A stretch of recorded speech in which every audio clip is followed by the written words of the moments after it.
Hello friend, आज हम बात करने वाले हैं डाइजेशन सिस्टम के बारे में। तो सबसे पहले डाइजेशन होता क्या है इसको हम समझते हैं अच्छे से।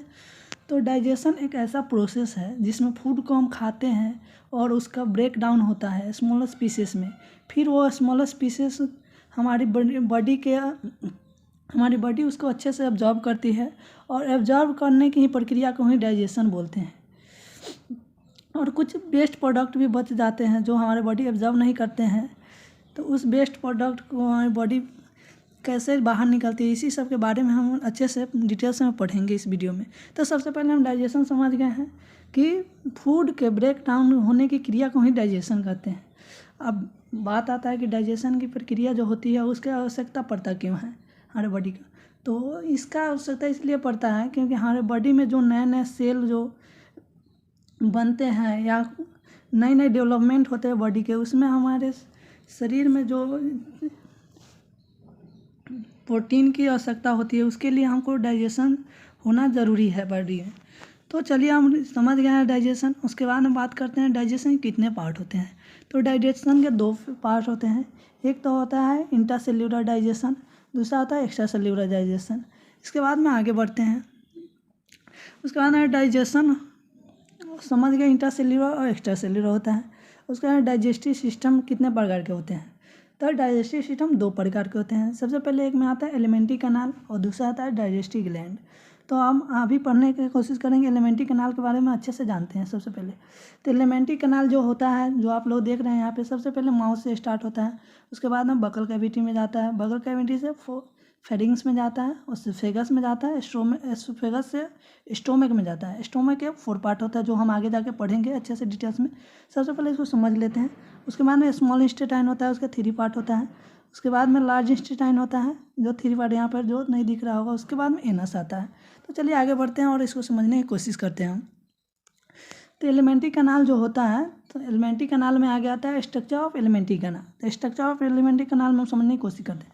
तो सबसे पहले एनम में माउथ आ जाता है। कोई भी फूड हम खाते हैं तो वो माउथ से ही जाता है।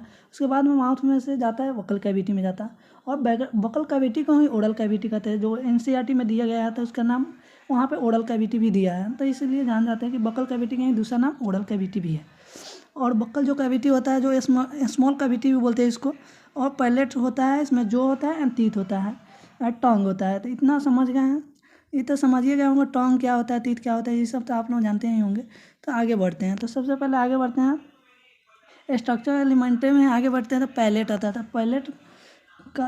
पैलेट क्या होता है सबसे पहले उसके बारे में जानते हैं। तो palate roof part of the upper, जो ऊपर जो होता है, जैसे कि आप जैसे मुंह खुलिएगा ऊपर भरे तो वहाँ पे देखिएगा वो पैलेट जो हार्ड होता है। पैलेट 2 प्रकार के होता है। सबसे पहले जो यहाँ पर देख लीजिएगा कि हार्ड पैलेट होता है। हार्ड पैलेट हो जाए एंटीरियर पार्ट, यानी कि ऊपर वाली पार्ट मुंह के जो ऊपर वाली पार्ट होता है उसको बोलते हैं एंटीरियर पार्ट बोलते हैं। और जो सॉफ्ट पार्ट होता है जो पोस्टीरियर पार्ट कहते हैं, जो नीचे अपने मुंह के खोल के देखिए वहाँ पर नीचे वाला पार्ट को बोलते हैं पोस्टीरियर पार्ट। एंडिंग नोम और उसी को ओव्यूला बोलते हैं। जो नीट में सबसे ज़्यादा पूछा जाता है, ये वाला क्वेश्चन पूछा गया है, तो ये ओव्यूला बोलते हैं। तो इस पर भी ध्यान दीजिएगा। तो फिर इसके आगे बढ़ते हैं हम और समझने की कोशिश करते हैं अच्छे से।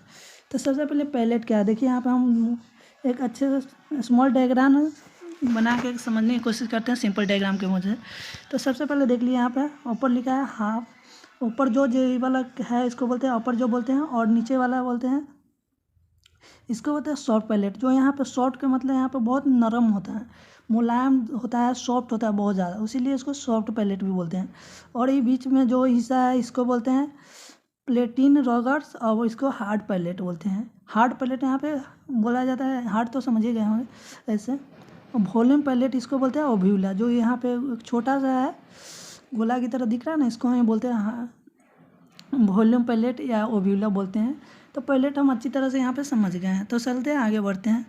तो सबसे पहले डाइजेशन ही देख लेते हैं। तो सबसे पहले देखिए यहाँ पे ओरल कैविटी है जिसको बकल कैविटी भी बोलते हैं।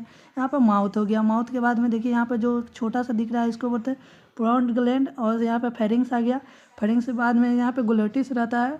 ओसोफेगस जो ये डंडा है इसको बोलते हैं ओसोफेगस बोलते हैं, वहाँ पे आता है। तो यहाँ पे स्टोमक आ गया। स्टोमक से होते हुए जो ये वाला पार्ट जो है नीचे ये आता है, यहाँ पे पेनक्रियाज देखिए यहाँ पे पेनक्रियाज भी है। उससे नीचे आ गए थे यहाँ पर ड्यूडेनम इलियम माने इंटेस्टाइन का पार्ट है, स्मॉल इंटेस्टाइन, उसके बाद में लार्ज इंटेस्टाइन, उसके बाद में एनस यहाँ पर आ गए। तो इतना कुछ आप देख के समझ गए हो। तो चलिए इसके बाद में पूरे फुल डिटेल्स में हम बात करते हैं, आगे बढ़ते हैं और फुल डिटेल्स में समझने की कोशिश करते हैं हम इसको। तो सबसे पहले आ गया तीत के बारे में हम समझ लेते हैं। तो सबसे पहले तीत होता क्या है? तीत जो होता है एक्टोडर्म और मेसोडर्म से मिलकर बना होता है तीत। आप देख सकते हैं यहाँ पे लिखा भी हुआ है, एक्टोडर्म और मेसोडर्म से मिलकर बना होता है तीत। और टाइप ऑफ तीत, दांत के कितने प्रकार हैं, मतलब टाइप ऑफ तीत। तो on the basis of the function के बेस पर दांत 4 प्रकार के होते हैं। अब कौन कौन दांत होते हैं प्रकार, तो वहाँ पे आप देख सकते हैं। सबसे पहले फंक्शन के आधार पर 4 प्रकार के होते हैं। एक में इंसीजर आता है जो यहाँ पे है, दूसरा आता है केनाइन आता है, प्रीमोलर आता है, मोलर होता है। इंसीजर का काम क्या होता है? इंसीजर का काम होता है कटिंग द फूड, मतलब फूड को कोई भी फूड हम मुँह में धरते हैं तो उसको काटने का काम होता है, उसको कहते हैं इंसीजर। और दूसरा आता है केनाइन, केनाइन का काम होता है ट्विंग द फूड, माने फूड को चीरने फाड़ने का काम करता है, जो इस करता है फूड का काम करता है, तो वो केनाइन करता है। उसका प्रीमोलर होता है, ये चिबाने का काम करता है, च्युइंग द फूड होता है। और उसका होता है मोलर, तो इसको शॉर्ट फॉर्म में इसको कहते हैं ICPM कह सकते हैं। ICPM भी कह सकते हैं, या तो ऐसे ही याद कर लीजिए इंसीजर, केनाइन, प्रीमोलर, मोलर। अगर ऐसे याद नहीं हो तो ICPM के नाम से भी याद कर सकते हैं। आपको जिस तरह सुविधा उस तरह कर सकते हैं। चलिए आगे बढ़ते हैं और देखते हैं क्या। तो सबसे पहले दांत के समझ लेते हैं यहाँ से अच्छे से, फिगर के हिसाब से। NCERT का फिगर है, आप अच्छे से देखिएगा। तो सबसे पहले आप देख सकते हैं ये जो आगे सामने वाला होता है इसको बोलते हैं इंसीजर कहते हैं। इंसीजर का काम हमने पहले ही बता चुका हूँ आपको कि कटिंग द फूड होता है। दूसरा होता है केनाइन, केनाइन का काम होता है टीयरिंग द फूड, माने चीरने फाड़ने के, थोड़ा नोकीला टाइप के दांत होता है। और उसके नीचे आता है प्रीमोलर, प्रीमोलर के आप देख रहे हैं यहाँ पे जो 4 नंबर 5 नंबर में जो दांत होता है उसको प्रीमोलर कहते हैं। इसका काम होता है चिबाने का काम होता है, टिंग द फूड होता है। उसके बाद में आता है मोलर आता है। मोलर में आ जाता है 6, 7, 8 नंबर के जो दांत होता है उसको मोलर दांत बोलते हैं। मोलर दांत आता है, उसमें इसका काम रहता है चिबाने का काम होता है ये भी। चलिए आगे बढ़ते हैं और समझने की कोशिश करते हैं। तो सबसे on the basis of the shape and size, shape and size के हिसाब से दांत कितने प्रकार के होते हैं? तो शेप एंड साइज के हिसाब से दांत 2 प्रकार के होते हैं, होमोडक्ट और हेक्टोडक्ट। होमोडोंट जो होता है same shape and size, same shape and size, यानी कि शेप एंड साइज दोनों सेम होता है। और इसका एग्जांपल है पीसेस एम्फीबिया रेप्टाइल्स। और दूसरा है हेट्रोडक्ट। हेट्रोडोंट होता है तो इसमें क्या होता है, या डिफरेंट होता है, मतलब अलग अलग होता है। और इसका एग्जांपल है मेमल्स, जैसे मेमल्स में तो हम लोग ही आ जाते हैं, तो आप लोग जानवे करते हैं। उसके बाद में आगे बढ़ते हैं और समझने की कोशिश करते हैं। तो सबसे पहले on the basis of the replication of life, तो इसके हिसाब से दांत 3 प्रकार के होता है, मोनोफायोडोंट, डायोफायोडोंट एंड पोलीफायोडोंट। तो मोनोफायोडोंट होता है वन इन लाइफ, माने लाइफ में एक बार आता है। और डायोफायोडोंट होता है ट्विन इन लाइफ होता है, माने ये दांत जो होता है डायोफायोडोंट लाइफ में 2 बार आता है। और वो मेनी टाइम्स होता है जो प्रीमोफायोडोंट होता है, जो मेनी टाइम्स वो बार बार निकलते रहता है।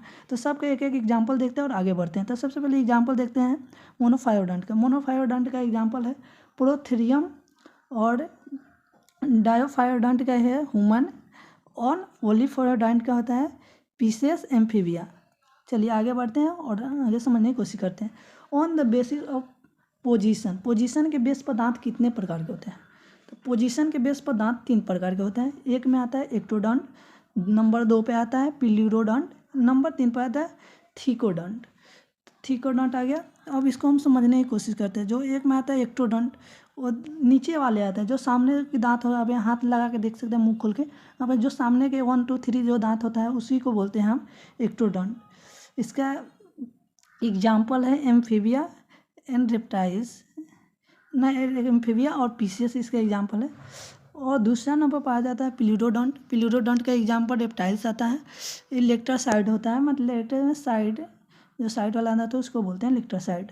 और तीसरा आता है थीकोडोंट। थीकोडोंट होता है और सॉकेट होता है, और इसका एग्जाम्पल होता है मैमल्स एंड क्रोकोडाइल होता है। तो चलिए इसको आगे हम बढ़ते हैं और समझने की कोशिश करते हैं। तो आप यहाँ पर अच्छे से समझिएगा, ये क्वेश्चन बार बार नीट में पूछा भी जाया है, तो इसको ध्यान से देखिएगा आप लोग। सबसे पहले डेंटल फार्मूला। डेंटल फार्मूला होता है क्या? तो number of teeth present in upper half जो, यानी कि अपर हाफ जो में जो दांत का नंबर प्रेजेंट होता है वो, और नीचे में number of teeth present in the lower half जो, मल्टीप्लाई 2 इतना कीजिएगा तो इसका फॉर्मूला आ जाता है आई प्लस सी प्लस एम गुने 2, मतलब इतना है। अब 5 ईयर के बच्चे में कितने दांत होंगे, तब बात आ जाता है 5 ईयर के बच्चे में कितना दांत होगा। तो यहाँ पे देखिए 5 ईयर के अगर ओल्ड चिल्ड्रन है तो उसका हो जाएगा 2102 बाई 2102 मल्टीप्लाई 2।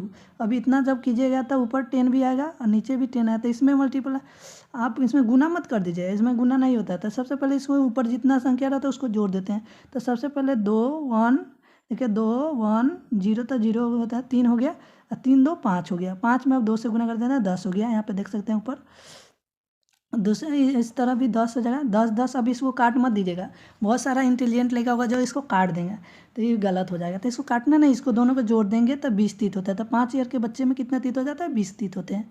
कौन कौन तीत उसमें प्रेजेंट नहीं होता तो आगे बात करते हैं, चलिए आगे बढ़ते हैं।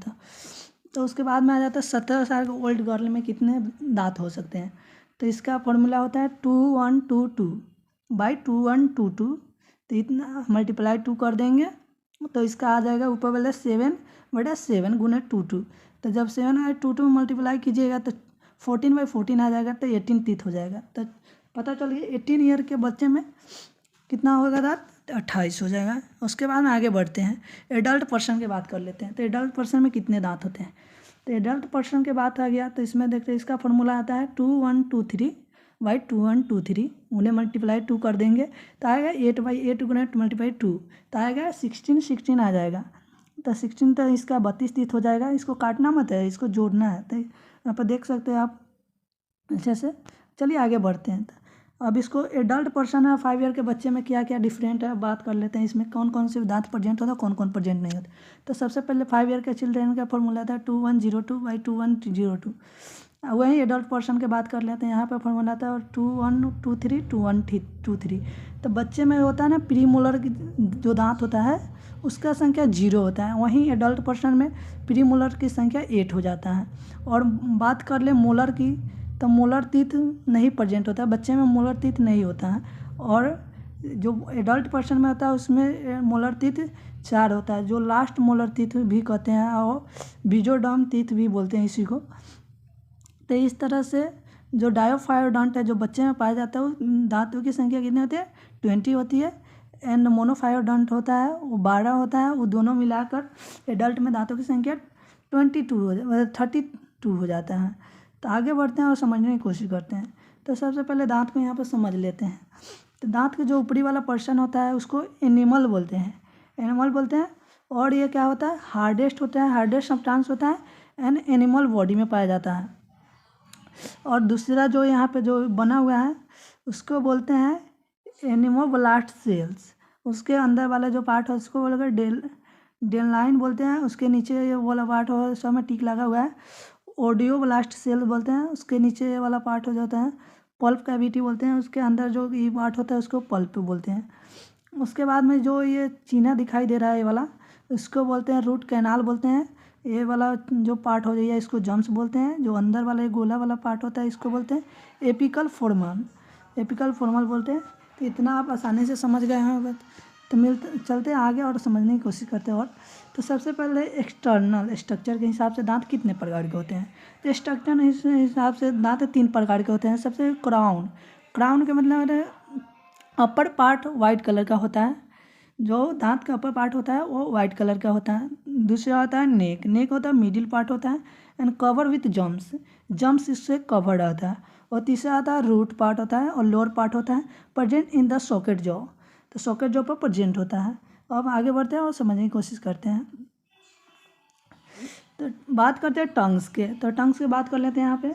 तो टंग्स क्या होता है, मतलब टंग्स होता क्या है उसको पहले यहाँ से फिगर के हिसाब से समझना पड़ता है। हम समझ लेते हैं पहले। सबसे पहले टंग्स का एक सिंपल डायग्राम है यहाँ पे, इसे समझने की कोशिश करते हैं।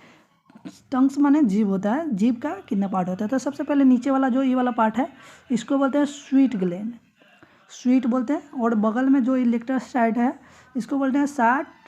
और अपर लेक्टर साइड जो यहाँ पे दिखाई दे रहा है उसको शॉवर बोलते हैं। और सबसे अंत में होता है वो बटर होता है। तो सबसे पहले इसके बारे में थोड़ा जान लेते हैं, बेसिक नॉलेज जो नीट के लिए उपयोगी है। तो सबसे पहले जान लेते हैं ये pink colour and fleshy structure होता है, पिंक एंड फ्लेसी होता है। इंटीरियर पार्ट जो होता है स्वीट होता है, जो यहाँ पे आप लोग देख सकते हैं, यहाँ पे फिगर में भी है। उसके बाद इंटीरियर लेक्टर जो होता है वो साल्ट होता है, जो यहाँ साइड में देख रहे हैं आप, ठीक है। पोस्टीरियर लेक्टर होता है वो शॉवर होता है, जो यहाँ पे साइड में देख रहे हैं आप लोग। और पोस्टीरियर होता है जो बटर होता है। तो इसीलिए कहते हैं कि मिर्ची का हमें पता नहीं चलता स्वाद, क्यों? क्योंकि मिर्ची के लिए कोई है ही नहीं यहाँ पे, जैसे स्वीट के लिए है, साल्ट के लिए है, सॉर के लिए है, बटर के लिए है। तो इसलिए मिर्ची का स्वाद पता नहीं चलता है। ऐसे ही बोल देते तीखा लगता है, तीखा लगता है, बट उसका स्वाद हमें पता नहीं चलता जीभ को।